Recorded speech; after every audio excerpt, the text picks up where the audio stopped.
राजनीति की दोष से देखा जा रहा है। यहाँ की सांसद महोदय स्मृति ईरानी बौखला गई है पूरी तरह।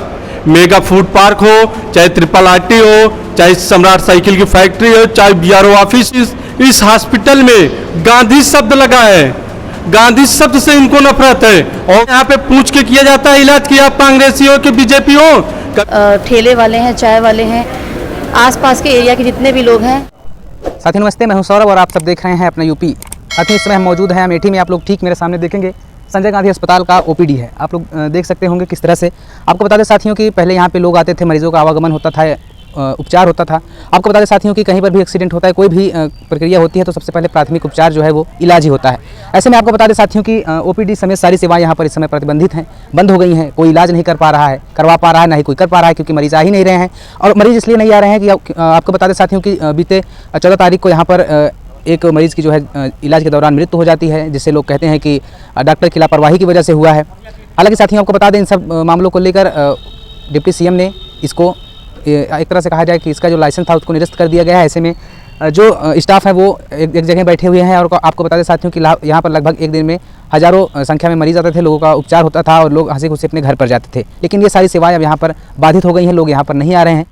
स्टाफ नर्स कार्यरत हूँ यहाँ। हमारे यहाँ 450 से 500 एम्प्लॉय काम करते हैं, जिनका रोजी रोटी इसी पे आश्रित हैं। वो बेचारे कहाँ जाएंगे? हमारे यहाँ जो हमारे पेशेंट हैं वो बेचारे परेशान हैं, मरीज लौट रहे हैं। ये राजनीति की दोष से देखा जा रहा है। यहाँ की सांसद महोदय स्मृति ईरानी बौखला गई है पूरी तरह। मेगा फूड पार्क हो, चाहे ट्रिपल आरटी हो, चाहे सम्राट साइकिल की फैक्ट्री हो, चाहे बीआरओ ऑफिस हो, ये राजनीति की दोष से देखा गया है। इनको इस चीज़ से हिस्सा है क्योंकि इस हॉस्पिटल में गांधी शब्द लगा है। गांधी शब्द से इनको नफरत है और किसी चीज़ से नफरत नहीं है। हॉस्पिटल हो, मंदिर हो, कॉलेज हो, ये सार्वजनिक होता है, किसी का पर्सनल नहीं होता है। क्या यहाँ पे पूछ के किया जाता है इलाज कि आप कांग्रेसी हो कि बीजेपी हो? कभी नहीं। हॉस्पिटल पे, कॉलेज में, मंदिर में ये कभी नहीं होता है। हॉस्पिटल जो होता है सार्वजनिक होता है, यहाँ सबका एक समान इलाज होता है। डॉक्टर की लापरवाही कहीं नहीं है। डॉक्टर ये कभी नहीं सोचेगा कि हमारी तरफ से गलती हो। सब डॉक्टर सोचते हैं कि हमारा मरीज ठीक होके जाए, हमारे हॉस्पिटल का नाम करे, हमारा नाम करे। एक अगर मरीज ठीक होके जाएगा, हमारा 10 मरीज बनाएगा। लेकिन जो खबरें चल रही हैं कि डॉक्टर की लापरवाही की वजह से जो है अस्पताल का लाइसेंस रद्द किया गया है। डॉक्टर की लापरवाही बिल्कुल नहीं है। 90 दिन का जांच होता है, 90 दिन के अंदर चार्जशीट दाखिल होनी चाहिए। लेकिन ये जो हमारे डिप्टी सीएम, जिसको चिंटू मंत्री के रूप में देखा गया है, वो पहले 90 दिन का देते हैं, ट्वीट करते हैं, फिर उसके बाद 2 दिन के अंदर लाइसेंस निलंबित कर देते हैं। लेकिन ऐसा नहीं होगा। एक मैक्सिमम 1 हफ्ते के अंदर लाइसेंस बहाल होगा। ये सरकार को झुकना पड़ेगा, घुटना टेकने पड़ेगा। जय हिंद, जय भारत। जी जुबैदा, संजय गांधी हॉस्पिटल में किस पद पर फैसिलिटी इंचार्ज। अस्पताल को सरकार ने बंद करा दिया, क्या फर्क पड़ा है? बहुत फ़र्क पड़ा है। हमारे एम्प्लॉइयों से लेकर अमेठी की जनता तक, बाहर जो मुंशीगंज में बाहर जो ठेले वाले हैं, चाय वाले हैं, आसपास के एरिया के जितने भी लोग हैं, हम 450 एम्प्लॉई के अलावा हज़ारों लोग यहाँ पे बेरोज़गार हो गए हैं। सबसे बड़ी बात यह है कि हमारे जो भी पेशेंट आते हैं हमारे हॉस्पिटल में, इतने सारे पेशेंट सीरियस आते थे MICU में, इमरजेंसी में, वो आज भी परेशान हैं, दर दर भटक रहे हैं। तो जनता तो परेशान हो ही रही है, हम लोग भी बहुत परेशान हैं। तो सरकार से अपील है कि जल्द से जल्द हमारी परेशानियों को देखते हुए, जनता की परेशानियों को देखते हुए अस्पताल को दोबारा से बहाल किया जाए। मेरा नाम पूर्णेंदु ओझा है, मैं यहाँ पे लैब टेक्नीशियन के पद पर कार्यरत हूँ।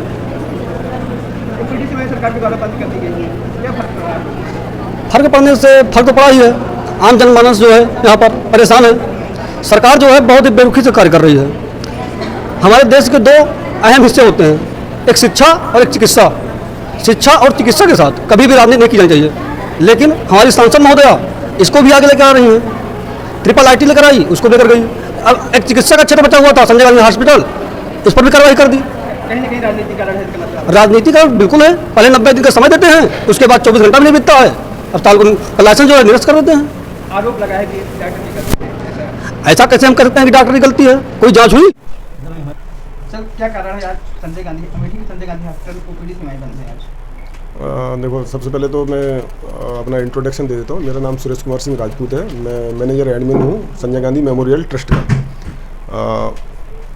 18 सितंबर को CMO का एक आदेश आया था, उसमें लिखा था कि आपका लाइसेंस निरस्त किया जाता है। और वो हुआ इसलिए था क्योंकि एक यहाँ पे दिव्या शुक्ला नाम की मरीज एक एडमिट हुई थी 14 सितंबर को। उसकी पित्त की थैली में पथरी का ऑपरेशन होना था। तो ऑपरेशन के पहले जितने भी प्री ऑफ चेकअप वगैरह जो होते हैं वो सारे हो चुके थे, सब नॉर्मल था। बट उसको जब ओटी में ले जाया गया तो उसको एनेस्थेसिया का जो डोज दिया था तो उसमें उसकी बॉडी रिएक्ट कर गई थी।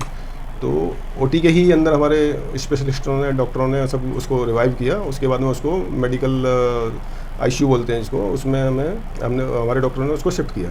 उसके बाद में उसका ट्रीटमेंट लगातार करते रहे और उसके बाद में उसकी हालत थोड़ी सी और गंभीर सी मालूम पड़ी तो डॉक्टरों ने उसके परिजनों को सजेस्ट किया कि आप इसको हायर सेंटर के लिए ले जाएं। लेकिन उसके परिजन उस चीज़ के लिए एग्री नहीं हो रहे थे और उनने 10-20 लड़के और बुला लिए थे, वो पूरा हंगामा करते घूम रहे थे एंड और डॉक्टरों के साथ में अभद्रता का व्यवहार कर रहे थे। लेकिन फिर भी डॉक्टर अपना संयम रखते हुए उनका ट्रीटमेंट करते रहे और उसके बाद में फिर हमने अगेन शाम को 7 से 8 बजे के बीच में फिर उसको बोला कि आप इसको ना पेशेंट जल्दी ठीक हो जाएगा, यहाँ पे इतनी वो नहीं है, तो हायर सेंटर में उसको ज़्यादा बेटर ट्रीटमेंट मिलेगा, उसके लिए आप लेके जाएं। तो हम लोगों ने जो वेंटिलेटर वाली एम्बुलेंस होती है उसको भी मंगा के यहाँ पे खड़ा किया। 2 घंटे वेंटिलेटर एम्बुलेंस खड़ी रही, लेकिन वो फिर भी एग्री नहीं हुए। जैसे ही वो एग्री होता था वो बाहर जाके आपस में डिस्कस करते और दूसरे लोग उसको भड़का देते थे। तो उसके बाद में कुल मिला के लास्ट में रात को 1 से 1:30 बजे के बीच में वो एग्री हुए। उसके बाद में फिर हमने अगेन वही वेंटिलेटर वाली एम्बुलेंस को बुलाया और अपने डॉक्टरों की टीम भेजी और नर्सिंग स्टाफ को भेजा। उसके बाद में हमने उनको रेफ़र कर दिया था, वेदांता हॉस्पिटल में लेके गए थे। वहाँ पहुँचने के बाद में उसकी मृत्यु हो गई। आरोप लग रहे हैं कि डॉक्टर की लापरवाही से मरीज की मौत हुई। नहीं, आरोप लग रहे हैं जो देखो जितने भी डॉक्टर हैं कभी भी ऐसा तो नहीं है कि डॉक्टरों से कोई उसकी दुश्मनी थी। डॉक्टर तो अपना सबसे बेस्ट से बेस्ट देना चाहते हैं और बोलते हैं कि यदि भगवान के बाद में दूसरा वो है तो कोई डॉक्टर है। बट उनने पूरी कोशिश की थी और डॉक्टरों की कोई लापरवाही नहीं थी और उनने यदि लापरवाही भी थी तो उन्हें ऑलरेडी मुकदमा डॉक्टर के अगेंस्ट में करा दिया था। उनको चाहिए था कि उसकी पूरी जांच हो, उसके बाद में कोई भी एक्शन लिया जाए। सर कितने मेडिकल स्टाफ यहाँ पे कार्यरत है? हमारे डॉक्टर्स एंड स्टाफ को मिला के तकरीबन 400 से 450 के बीच में स्टाफ है। जी, ऐसी संदिग्ध परिस्थितियों में किस प्रकार का जो है संचालन करवाया जा सकता है? नहीं, अभी इसके लिए तो अभी कुछ नहीं कर सकते क्योंकि ऑलरेडी हमें सीएमओ से ऑर्डर मिला है कि आपकी सारी सेवाएं निलंबित की जाती हैं।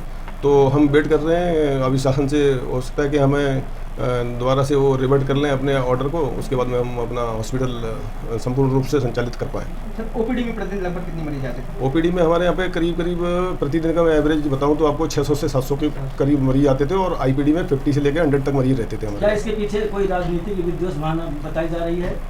नहीं, मैं इसके बारे में नहीं बोल सकता हूँ क्योंकि मैं तो यहाँ पे एक सिंपल कर्मचारी हूँ और इसके लिए जो भी है आप पब्लिक व्यू ले सकते हैं बाहर से।